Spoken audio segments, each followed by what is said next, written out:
ఇప్పుడేనండి just 2 seconds అవుతుంది కాలగమనం cinema అయితే చూసాండి. మా బ్రదరు మా టిక్ టాక్ నుంచి బెస్ట్ ఫ్రెండ్ మా పురు సుధాకర్ గారి డైరెక్షన్లో అద్భుతమైన మూవీ.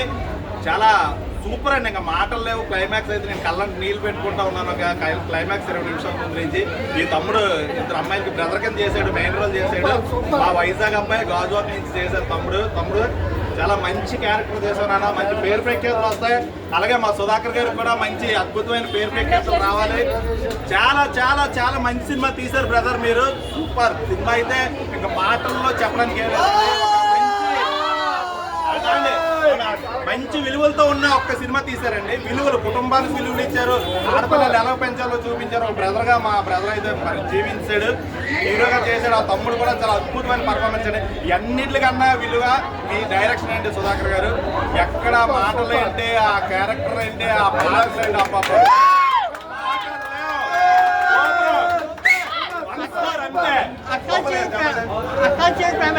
సుధాకర్ గారు నమస్తే. మాకు మంచి సినిమా ఇచ్చారు. అంటే మన వాళ్ళు ఏదో పొగడాలి అని కాదు, కానీ మీ స్క్రిప్ట్ రైటింగ్, డైలాగ్ రైటింగ్ అయితే మాత్రం ఫిదా అండి. ఎక్సలెంట్ గా చేశారు. ఆ డైలాగులు అమ్మాయికి అబ్బాయికి మధ్యలో ఉండే సున్నితమైన డైలాగ్స్ ఏవైతే ఉన్నాయో మధ్యలో రికలెక్ట్ చేస్తూ స్టోరీని కనెక్ట్ చేస్తూ మళ్ళీ అంటే ఏంటంటే రియల్ లవర్స్ అప్రిషియేట్ చేయాలా, ఫ్యామిలీకి వాల్యూస్ ఇవ్వాలా, ఫ్యామిలీకి వాల్యూస్ ఇచ్చిన తర్వాత రియల్ లవర్స్ ఎలా విడిపోయారు అనేది మాత్రం చాలా చాలా సున్నితమైన సంతాన్ని తెరకెక్కించారు. థ్యాంక్ యూ సుధాకర్ గారు.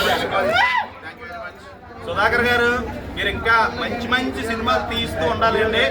మన సోషల్ మీడియా నుంచి వచ్చిన మిత్రులందరినీ అయితే కలుపుకుంటా చాలా అద్భుతమైన సినిమా తీశారండి. సూపర్, చాలా మంచి సినిమా తీశారు.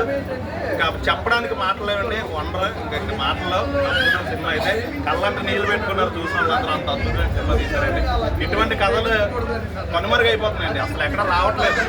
ఏదో పిచ్చిన సినిమాలు చేస్తారు కానీ మంచి సినిమా తీశారు. మంచి విలువలతో కూడుకున్న సినిమా తీశారు.